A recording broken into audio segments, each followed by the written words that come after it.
नमस्कार, आपका स्वागत है। दोस्तों, मानव जीवन में वास्तुशास्त्र का बहुत अधिक महत्व है।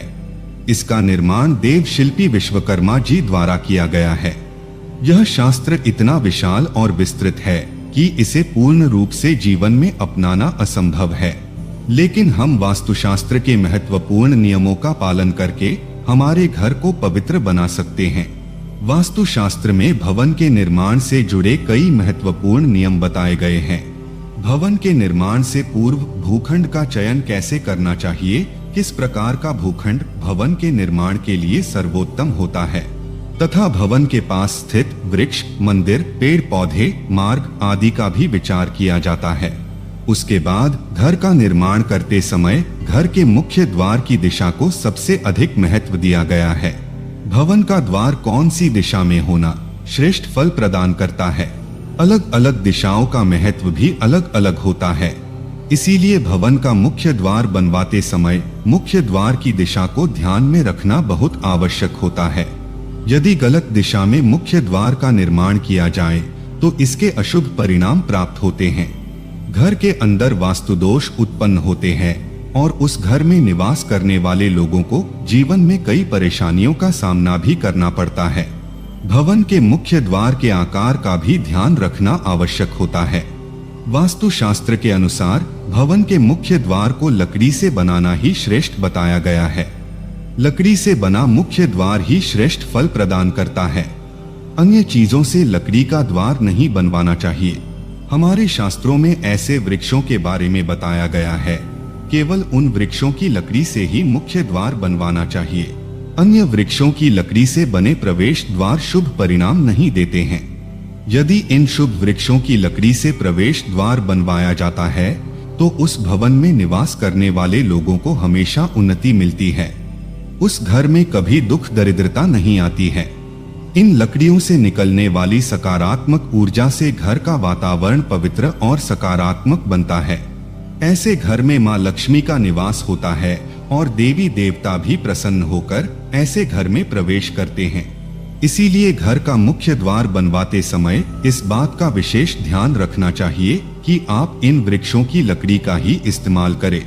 तो चलिए जान लेते हैं घर का मुख्य द्वार कैसा होना चाहिए, जिससे घर में सुख शांति बनी रहे और धन संपत्ति का आगमन हो। दोस्तों, अगर आप इस चैनल पर नए हैं तो इसे सब्सक्राइब जरूर करें ताकि आपको ऐसी ही वास्तुशास्त्र से जुड़ी जानकारी प्राप्त हो। आगे बढ़ने से पहले आप कमेंट में जय श्री कृष्ण और जय मां लक्ष्मी जरूर लिखें। सबसे पहली बात दोस्तों, वास्तुशास्त्र में कहा गया है कि भवन का मुख्य द्वार अर्थात आपके घर का प्रवेश द्वार आपके घर के अन्य दरवाजों से आकार में बड़ा होना चाहिए। मुख्य द्वार कभी अन्य दरवाजों से छोटा नहीं होना चाहिए, ताकि घर के अंदर की और बाहर से आने वाली ऊर्जा का संतुलन बना रहे। अगर मुख्य द्वार आकार में छोटा होता है तो उस घर में हमेशा क्लेश और लड़ाई झगड़े होते रहते हैं। घर का मुख्य द्वार का आकार घर के अन्य द्वारों जितना भी नहीं होना चाहिए।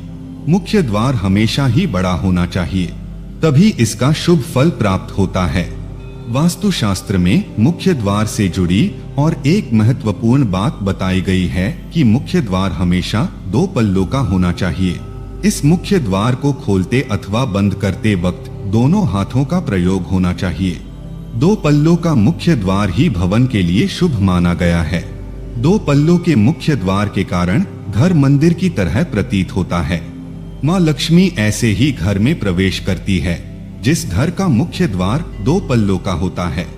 अगर आपका मुख्य द्वार एक ही है तो आप उसे बदलवाकर 2 पल्लों का द्वार अवश्य बना ले। इससे आपके जीवन में कई सकारात्मक बदलाव देखने को मिलेंगे।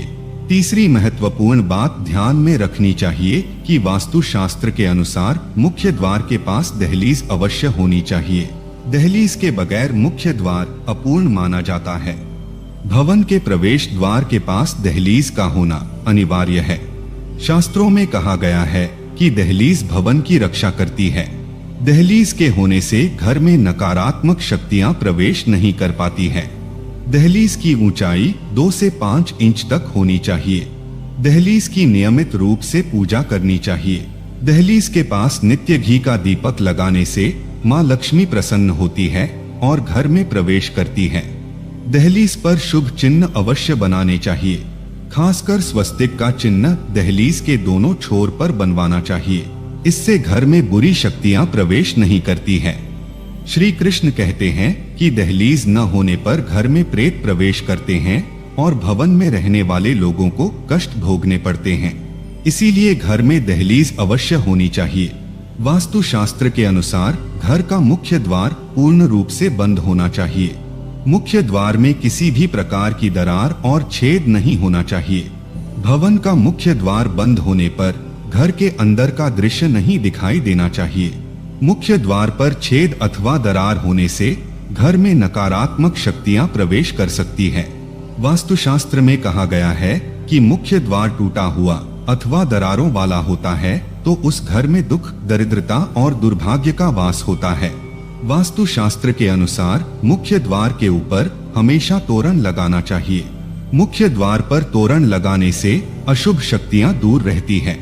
घर में कभी दुर्घटना नहीं होती है और बुरी नजर से रक्षा होती है। इसके अलावा आप मुख्य द्वार पर शुभ चिन्ह और धार्मिक प्रतीक अवश्य लगाएं। जैसे शुभ लाभ, स्वस्तिक अथवा ओम का चिन्ह अवश्य लगाना चाहिए। इससे घर में सकारात्मकता बढ़ती है। वास्तुशास्त्र के अनुसार भवन के मुख्य द्वार के ठीक सामने कोई खंबा, दीवार, कोई बड़ा पेड़, पानी की टंकी आदि चीजें नहीं होनी चाहिए। ये चीजें सकारात्मक ऊर्जा के मार्ग में बाधा निर्माण करती है। इन वस्तुओं के कारण वास्तुवेद निर्माण होता है और जीवन में धन से जुड़ी समस्या का सामना करना पड़ता है। ये चीजें मुख्य द्वार के सामने होने से जीवन में आने वाले अवसर भी कम होने लगते हैं।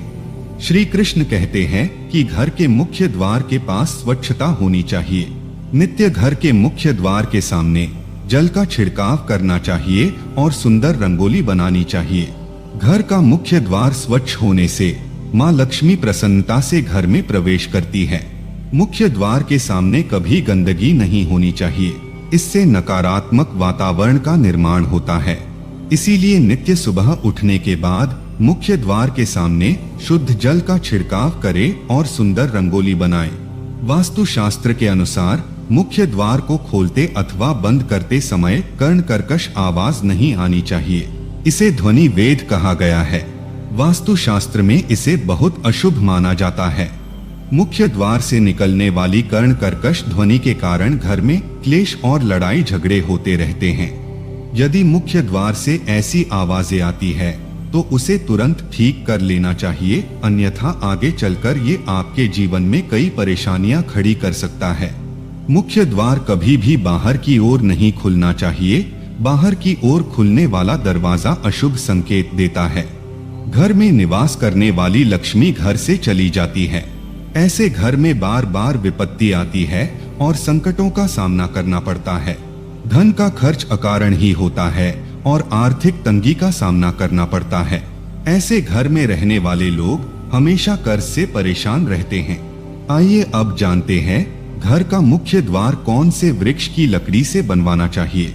वास्तु शास्त्र के अनुसार चंदन, अशोक, नीम, अर्जुन, खैर, शीशम आदि वृक्षों की लकड़ी से बना प्रवेश द्वार धन संपत्ति में वृद्धि कराता है। रोहिणी, शक, श्रीपर्ण, पतंग, लोध, नाग, केसर आदि वृक्षों की लकड़ी से बना प्रवेश द्वार सुख शांति प्रदान करता है। वास्तु शास्त्र के अनुसार घर का मुख्य द्वार कभी भी बहेड़ा, पीपल, बरगद, कंटक, कैथ आदि वृक्षों की लकड़ी से नहीं बनवाना चाहिए। इन लकड़ियों से बना मुख्य द्वार अशुभ फल प्रदान करता है। साथ ही जले हुए वृक्ष की अथवा जली हुई लकड़ी से प्रवेश द्वार नहीं बनवाना चाहिए। इससे घर का सर्वनाश हो जाता है। यदि आपका प्रवेश द्वार पूर्व दिशा में होता है तो चंदन की लकड़ी से बना प्रवेश द्वार सबसे अधिक शुभ फल प्रदान करता है। ऐसे घर में कभी दरिद्रता नहीं आती है। धन का आगमन होता रहता है। यदि संभव हो तो भवन का प्रत्येक द्वार एक ही लकड़ी से बनवाना चाहिए। इससे अधिक शुभ परिणाम प्राप्त होंगे। जिस लकड़ी से द्वार बनाया हुआ है उसी लकड़ी की चौखट बनवानी चाहिए। लोहे की चौखट और लकड़ी का दरवाजा ऐसे नहीं होना चाहिए। इससे अशुभ संकेत प्राप्त होते हैं। घर का प्रवेश द्वार हमेशा पूर्व और उत्तर दिशा में होना ही शुभ माना गया है।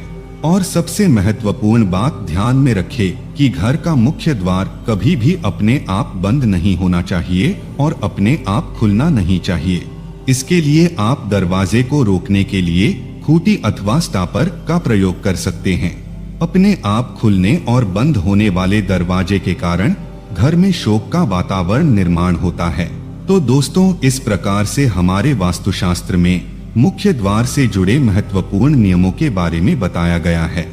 उम्मीद है आपको यह जानकारी अच्छी लगी होगी। वीडियो को लाइक जरूर करें और कमेंट में जय श्री कृष्ण और जय मां लक्ष्मी जरूर लिखें। साथ ही चैनल को सब्सक्राइब करें। आप सभी का धन्यवाद।